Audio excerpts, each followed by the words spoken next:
మనోజ్ నిద్ర లేవకపోవడంతో ప్రభావతి, రోహిణి బుజ్జగిస్తూ ఉంటారు. ఇంతలో బాలు వచ్చి ముఖాన నీళ్లు కొట్టడంతో మనోజ్ ఉలిక్కిపడి లేస్తాడు. నువ్వు ఇలాగే నిర్లక్ష్యంగా ఉంటే ఫర్నిచర్ షాప్ కూడా మిగలదని బాలు అంటాడు. తర్వాత తన కారు క్లీన్ చేసుకుంటూ ఉండగా ఇంటి ముందుకి సోఫాను డెలివరీ చేసే మనుషులు వస్తారు. మీ ఇంటికి సురేంద్ర గారు పంపించారు అని వారు చెప్పడంతో వెంటనే శృతి తల్లికి ఫోన్ చేసి బాలు, మీరు పంపిన సోఫాను మీకే పంపిస్తున్నాను, తీసుకోండి అని అంటాడు. బాలు చేసిన పనిని అడ్డం పెట్టుకుని శృతిని, రవిని ఇంటికి తెచ్చుకోవడానికి సురేంద్ర దంపతులు ప్లాన్ చేస్తారు. షాప్ మొత్తం కస్టమర్లతో కళకళలాడుతూ ఉండగా శృతి తల్లి వచ్చి సోఫాను రిటర్న్ చేస్తున్నట్లు చెప్పడంతో మనోజ్, రోహిణి షాక్ అవుతారు. మీకోసం నేను సోఫాను పంపితే బాలు తిరిగి పంపించేశాడు అని మండిపడుతుంది శృతి తల్లి. డబ్బుల సంగతి తర్వాత చూసుకుందాం, నా గిఫ్ట్ గా మీరే ఉంచుకోండి అని ఆమె వెళ్లబోతూ ఉండగా 5 నిమిషాల్లో వచ్చేస్తాను అంటూ రోహిణి బయటికి వెళ్లి డబ్బుతో వచ్చి శృతి తల్లికిస్తుంది. ఇంత డబ్బు ఎక్కడిది అని మనోజ్ అడిగితే పసుపు తాడు చూపిస్తుంది రోహిణి.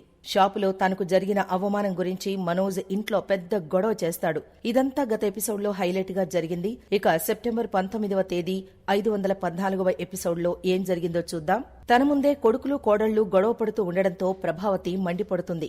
ఇదంతా చూస్తూ ఉంటే బాలు, మీనా అసూయతో కావాలని చేసినట్లుగా ఉందని అంటుంది. 1,50,000 సోఫా సెట్ మనం కొనలేమా అని బాలు అంటే, మీ ఆవిడ పూలమ్మి సోఫా సెట్ కొనిపెడుతుంది అని ప్రభావతి సెటర్లు వేస్తుంది. ఆ పువ్వులమ్మే కారు కొనిపెట్టిందన్న విషయం మర్చిపోయావా అని ప్రశ్నిస్తాడు బాలు. అన్నిటికీ సమాధానం చెప్తావు, అందర్నీ హడలగొడతావు, ఏంటన్నయ్య ఇది అని రవి కూడా మండిపడతాడు. రౌడీ కదా, అలాగే చేస్తాడు అని మనోజ్ కోప్పడతాడు. ఇంకోసారి నీ బోడి పెత్తనం చేశావో ఏం చేస్తానో నాకే తెలీదు అని మనోజ్ వార్నింగ్ ఇవ్వడంతో బాలు కోపంతో కాలర్ పట్టుకుంటాడు. రవి కూడా నోరు జారడంతో తమ్ముడి కాలర్ కూడా పట్టుకుంటాడు బాలు. ఈ గొడవతో సత్యం కోప్పడతాడు. ఇక్కడ నేను లేను అనుకున్నారా? జరిగిందాన్ని ఎవరైనా మార్చగలరా అని సత్యం ప్రశ్నిస్తాడు. అందుకని వీడేం చేసినా వదిలేయాలా? సోఫా తిరిగి ఇచ్చేయడంతో 1,50,000 రూపాయల్ని శృతి అమ్మగారికి రిటర్న్ ఇవ్వాల్సి వచ్చింది అని అంటాడు మనోజ్. ఆవిడిచ్చిన డబ్బును అప్పుడే డీలర్కి ఇచ్చేశానని, దాంతో రోహిణి తన పుస్తల తాడు తాకట్టు పెట్టి కట్టిందని మనోజ్ చెప్పడంతో అంతా షాక్ అవుతారు. అంటే పసుపుతాడు కట్టుకున్నావా అని ప్రభావతి అడిగితే రోహిణి చూపిస్తుంది. మన వస్తువు మనకిచ్చినప్పుడు ఆవిడ డబ్బు ఆవిడికివ్వాలి కదా అనంటుంది రోహిణి. పరువు కాపాడుకోవడానికి పుస్తల తాడు తాకట్టు పెట్టాల్సి వచ్చింది అనంటుంది. నా ఇంటి కోడలు పసుపుతాడు కట్టుకోవాల్సిన కర్మ పట్టింది అని బాలుపై కోప్పడుతుంది ప్రభావతి. నా భార్య కూడా ఈ ఇంటి కోడలే, నా భార్య కూడా పసుపుతాడు కట్టుకోవాల్సిన కర్మ పట్టించింది కూడా నువ్వే అనంటాడు బాలు. దానికి పొగరు పట్టి పుస్తలతాడు నా ముఖాన విసిరి కొట్టింది. ఈ ఇంట్లో మీ ఇద్దరు ఎవరినీ లెక్క చేయడం లేదు అని మండిపడుతుంది ప్రభావతి. వీడి వల్ల ఈ ఇంటి పరువు పోతోంది, ఈ ఇంట్లో మనశ్శాంతి కూడా లేకుండా పోతోంది అని అంటుంది ప్రభావతి. నేను నా భర్త ఈ ఇంట్లో ఉండడం బాలుకి ఇష్టం లేదు. షాప్ పెట్టుకుని స్థిరపడతామనుకుంటే అడ్డుపడుతున్నాడని, మనోజ్ ఎదగడం నచ్చకే ఇదంతా చేస్తున్నాడని రోహిణి అంటుంది. వాడు ఎదగాలనే ఉద్దేశంతోనే నేనా షాప్ ఓనర్తో మాట్లాడి తక్కువ రేటుకి షాప్ ఇప్పించాను అంటూ గుర్తు చేస్తాడు బాలు. ఆవిడ సోఫా రిటర్న్ చేయగానే నువ్వు ఆత్మగౌరవానికి అమ్మమ్మలా ఫీలై పుస్తల తాడు తాకట్టు పెట్టాలా? 2 రోజుల్లో డబ్బులు రిటర్న్ ఇస్తామని చెప్పొచ్చు కదా అని అంటాడు బాలు.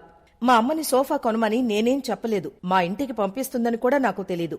నా కోసం పంపిస్తే బాలుకేమైంది అని నిలదీస్తుంది శృతి. ముందే ఈ విషయం మామయ్య గారికి చెప్పుంటే ఇంత గొడవ అయ్యుండేది కాదు అనంటుంది మీనా. అంత ఖరీదైన సోఫాను మీ అమ్మని కొనిపెట్టమని కనీసం కుర్చీ కూడా కొనలేరని మీనాను అవమానిస్తుంది ప్రభావతి. అన్నయ్య చేసిన తప్పుకి వదిన పుట్టింటి వాళ్ళనంటావెందుకు అని మండిపడతాడు రవి. అసలు నేనే తప్పు చేయలేదు అని బాలు గొడవ పడుతూ ఉండగా సత్యం కోపడతాడు. అసలు చేసిందే నువ్వు అని తండ్రి అనడంతో బాలు షాక్ అవుతాడు. ఉమ్మడి కుటుంబంలో నువ్వొక్కడవే నిర్ణయం తీసుకోవడం తప్పు.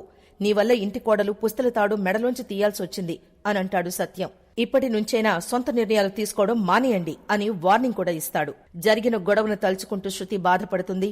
అలాంటి మూర్ఖుడికి నీలాంటి మంచోడు తమ్ముడిగా పుట్టడంతో చాలా ఫీల్ అవుతున్నాను అనంటుంది రవితో. తప్పంతా అన్నయ్యదేనని చెప్పడంతో శృతి షాక్ అవుతుంది. నాకు రైట్ అనిపిస్తే రైట్ అంటాను, రాంగ్ అనిపిస్తే రాంగ్ అంటాను అనంటాడు. మీ అమ్మ వాళ్లు సోఫా పంపిస్తున్న విషయం మనతో చెప్పుంటే బావుండేది అనంటాడు రవి.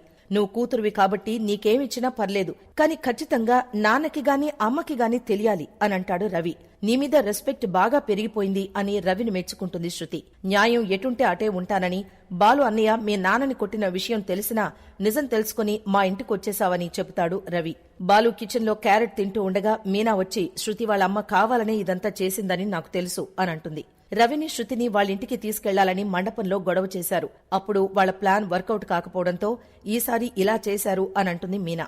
రోహిణి కూడా తెలివిగా పుస్తలతాడు తాకట్టు పెట్టి తన మీద జాలి నీ మీద కోపం తెప్పించింది అనంటాడు బాలు. సోఫా గురించి ముందే మామయ్యగారికి చెప్పుంటే ఆయనే వెనక్కి పంపించేవారు అనంటుంది మీనా. మీ కోపమే మీకు శత్రువు అవుతోంది. మనం ఎప్పుడు దొరుకుతామా అని ఇంట్లో వాళ్లు ఎదురు చూస్తున్నారు, జాగ్రత్త అని వార్నింగ్ ఇస్తుంది మీనా.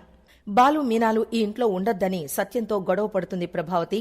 మనమే డబ్బు సర్దుబాటు చేసి రోహిణికి పుస్తలతాడు కొనిపెట్టాలి అనంటుంది. అది మనోజ్ బాధ్యతని వాడే చూసుకుంటాడు అనంటాడు సత్యం. బాలు కష్టపడి సంపాదించి భార్యకు తాళి కొనిచ్చాడు, మనోజ్ కూడా అలాగే చేస్తాడు అనంటాడు సత్యం. పార్లర్కి వెళుతున్న రోహిణిని ప్రభావతి ఆపి బాధపడుతుంది. ఏదో ఒకటి చేసి డబ్బు సర్దుతానని తాళిబొట్టు విడిపించమని రోహిణికి చెప్తుంది. ఆ బాలు వల్ల నీ బంగారం తాకట్టు పెట్టాల్సొచ్చింది. ఆ మీనా పువ్వులమ్మి సంపాదించిన డబ్బును పుట్టింటికి పంపిస్తోంది అనంటుంది ప్రభావతి. ఈ మాటలు విని శృతి మండిపడుతుంది. రోహిణి కోసం మీనాని తిట్టొద్దు, మా అమ్మ డబ్బులు రిటర్న్ చేయమని ఫోర్స్ చేసిందా అని నిలదీస్తుంది శృతి. ఇంతటితో ఎపిసోడ్ ముగుస్తుంది.